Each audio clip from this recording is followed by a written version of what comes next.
톰 홀랜드의 스파이더맨 3대 피터 파커에 대한 세간의 평은 다양했습니다. 물론 명실상부한 당대의 스파이더맨으로서 엄청난 인기를 얻고 있는 것은 사실이지만 그의 선배라 할 수 있는 토비 맥과이어, 앤드류 가필드의 피터 파커 역시 강력한 이미지를 형성하고 있기에 앤드류는 좀 안습이긴 한데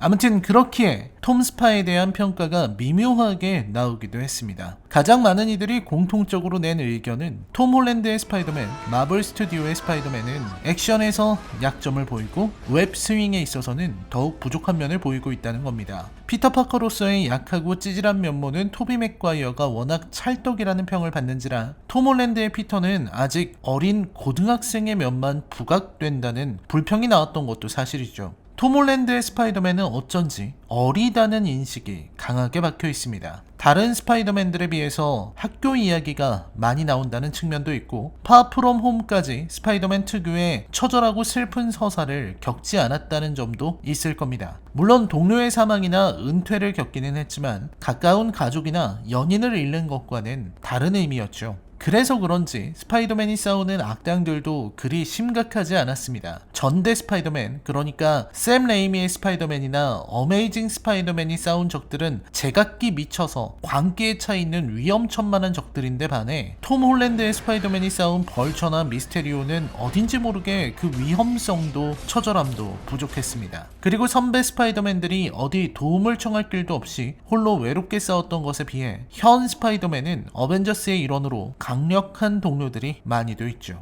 MCU라는 세계관 속에서 움직이는 지금의 스파이더맨과 과거의 스파이더맨들을 단순히 비교하기는 어렵겠지만 톰의 스파이더맨이 어려 보인다는 인상만큼은 흐릿해지지 않을 겁니다. 그렇다면 우리는 물어야 합니다. 톰 홀랜드의 피터 파커가 마냥 어린애로만 보였던 이유는 무엇일까? 그리고 노웨이 홈을 보고서 나온 평가들, 진정한 성장과 졸업을 왜 영화를 본 모두가 납득하고 공감했던 것일까에 대해서 탐구해볼 필요가 있는 겁니다. 이것은 스파이더맨 노웨이 홈의 추가 리뷰이기도 합니다. 그리고 저는 그 열쇠를 바로 이 사람에게서 찾아야 한다고 생각합니다.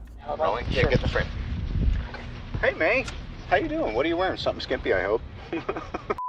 톰 홀랜드의 스파이더맨에게는 벤 삼촌이 없습니다. MCU의 스파이더맨이 처음 나왔을 때 인터넷에서 나온 우스갯소리는 한결같았죠. 벤 삼촌 또 죽는 거냐? 벤 삼촌 죽는 거 또 봐야 하냐? 이런 농담들이었습니다. 그만큼 피터 파커에게는 벤 삼촌이라는 사람이 중요하다는 걸 모든 사람들이 인지하고 있다는 방증이기도 합니다. 피터 파커에게 있어서 벤 삼촌은 아버지와 같은 존재입니다. 아버지 리처드와 어린 시절에 헤어진 피터는 벤 삼촌과 메이 숙모를 부모처럼 여기면서 살아왔습니다. 특히 벤 삼촌은 피터의 정신적 지주이자 길을 알려주는 아버지의 역할을 대신하고 끝내 피터에게 큰 힘에는 큰 책임이 따른다는 스파이더맨에게 가장 중요한 대사를 남겨 큰 슬픔과 자책, 그리고 스파이더맨을 다정한 이웃으로 만드는 각성의 계기가 되어주기도 하죠. 하지만 톰 홀랜드의 피터에게는 벤 삼촌이 없습니다. 많은 이들이 그 이유를 궁금해했습니다. 그리고 이제 우리는 그 이유를 압니다. 벤 삼촌의 역할을 나눠서 두 사람에게 부여했다는 걸 말입니다. 피터 파커의 정신적 지주이자 길잡이의 역할, 즉 아버지 역은 토니 스타크에게, 피터에게 큰 슬픔과 자책을 안기고 각성하게 만드는 대사, 큰 힘에는 큰 책임이 따른다는 말을 해주는 역할은 메이 큰어머니에게 맡긴 겁니다.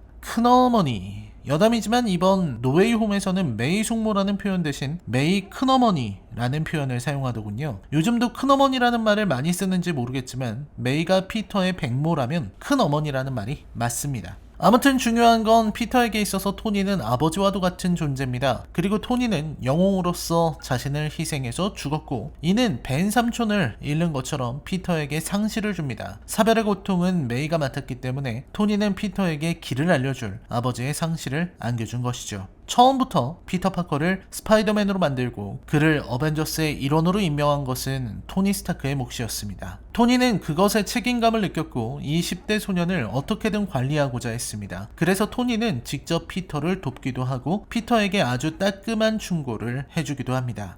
Okay, it's not working out. I'm gonna need the suit back. For how long? Forever. Yeah, let's No, have no, no, it. please, please, please, Mr. Let's have Stark, it. you don't understand. Please, this is all I have. I'm nothing without this suit. If you're nothing without this suit, then you shouldn't have it. Okay? 문제는 피터 파커입니다. 영화에서 토니도 피터를 어린아이로 취급하고 주위의 사람들도 피터를 어린아이로 취급합니다. 그래서 영화를 보는 우리들도 피터의 모험을 그리 심각하게 받아들이진 않았던 겁니다. 톰 홀랜드의 스파이더맨은 가볍고 경쾌하게 즐길 수 있는 그런 것으로만 생각했죠. 노웨이 홈 전까지는 말입니다. 그리고 피터 역시 토니의 그늘 안에서 품 안에서만 살아가고 있었습니다. 그러니까 노웨이 홈까지의 피터는 아직 튜토리얼도 못 끝낸 채 스타터 팩을 끼고 있는 유저인 셈입니다. 그 스타터 팩은 진짜 플레이가 나오면 벗어야 하죠. 다른 피터들에 비해서 톰의 피터가 행복하고 어리고 응석바지처럼 보였던 것은 그가 토니의 울타리 안에서 살았기 때문입니다. 다른 피터들은 가난했죠. 겨우 사진 팔아서 생계를 이어가고 매일 숙모가 나가서 일을 해야만 하는 서민의 삶입니다. 데일리 뷰글의 비정규직 사진사의 삶이 얼마나 힘들겠습니까? 피터 파커가 극빈층은 아니지만 적어도 피터는 가난하게 살았습니다. 하지만 톰의 피터는 어떻습니까? 억만장자인 토니가 얼마든지 장학금 명목으로 돈이든 집이든 차든 사람이든 뭐든 해줄 수 있는데 가난이라는 게 의미가 있나요? 이렇듯 지금의 피터는 부족함을 그리 느끼지 않습니다. 토니를 처음 만날 때만 해도 자기가 직접 만든 수트에 길에 버려진 전자제품 주워왔지만 이제는 그럴 이유도 없죠. 돈, 경제적 여유뿐만 아니라 뭔가 일이 터지면 도움을 청할 사람도 있고 수습해줄 사람도 있습니다. 거기에 장비도 업그레이드 되었습니다. 지금의 피터 파커는 우주까지 나가서 싸울 수 있을 정도로 강력합니다. 아니, 지금까지의 피터 파커는요.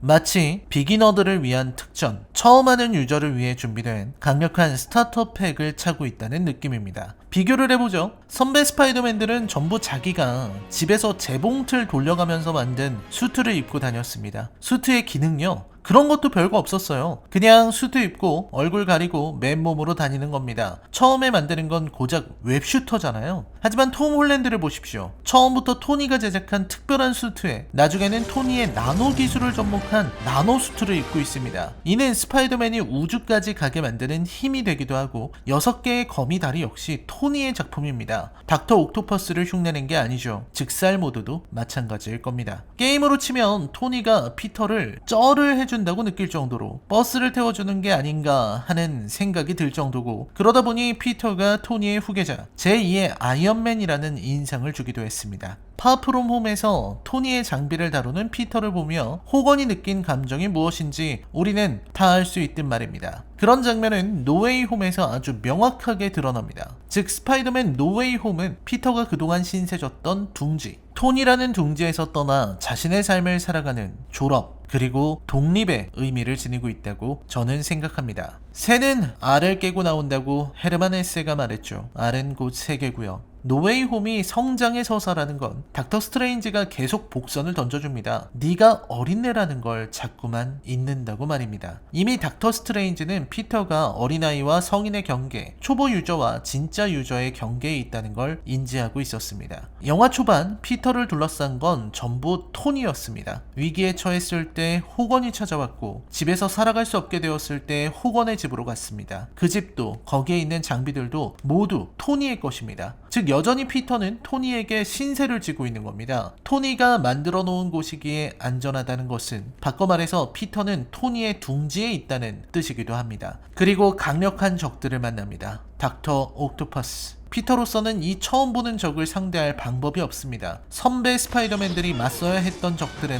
막강한 데다 정신적으로도 엉망인 인물들이라 지금의 피터가 상대하기에는 버거운 괴물들입니다. 그리고 다리에서의 전투 역시 사실상 패배에 가까운 결과였습니다. 하지만 어떻게 승리했나요? 그냥 토니가 만들어 놓은 나노수트의 힘으로 토니가 만든 인공지능이 닥터 옥토퍼스의 기계팔을 해킹해서 이긴 겁니다. 비유하자면 죽은 토니가 산 닥터 옥토퍼스를 무력화한 셈입니다. 피터는 거의 모든 것을 토니가 남긴 유산에 의존하고 있었습니다. 닥터 스트레인지의 동굴에 잡아놓은 적들을 집으로 불러서 그들을 치료할 수 있었던 것도 과학기술, 정확히는 토니가 남겨놓은 유산으로 가능했던 겁니다. 여기까지 피터는 전적으로 토니에게 의존합니다. 그리고 바로 그 사건, 그린 고블린의 폭주로 메이가 사망하는 일이 벌어지고 이야기는 급변합니다. 흐름이 매끄럽지 않아 비판을 받았지만 3명의 피터가 연구실에서 치료제를 만드는 장면은 그래서 중요합니다. 톰 홀랜드의 피터 혼자서 토니의 장비를 이용해 뚝딱 만들던 것을 이번에는 3명의 피터 파커가 힘을 합쳐 만들어냈다는 게 중요한 거죠. 그리고 이번 마지막 싸움에서 피터는 토니의 도움을 받지 않습니다. 결국 엔딩은 무엇이었나요? 피터는 토니가 준비한 집도 토니가 예비해 놓은 장학금도 아닌 자신이 얻은 작은 방으로 들어갑니다. 그 방의 모습은 마치 토비 맥과이어의 피터 파커가 살던 진짜 피터 파커가 살 것 같은 그런 방입니다. 이 장면에서 우리는 MCU의 스파이더맨이 이제서야 우리가 알던 스파이더맨이 되었다는 걸 직감할 수 있습니다. 그리고 다음 장면에서 피터는 재봉틀로 수트를 만듭니다. 그 수트의 모습은 묘하게 전통적인 스파이더맨의 수트를 닮았습니다. 스타크 인더스트리의 세련된 디자인이 아니라 전통적인 느낌의 디자인. 아마 그 수트에는 별다른 기능도 없을 겁니다. 그리고 피터는 달려갑니다. 우리들의 친절한 이웃이기 때문에.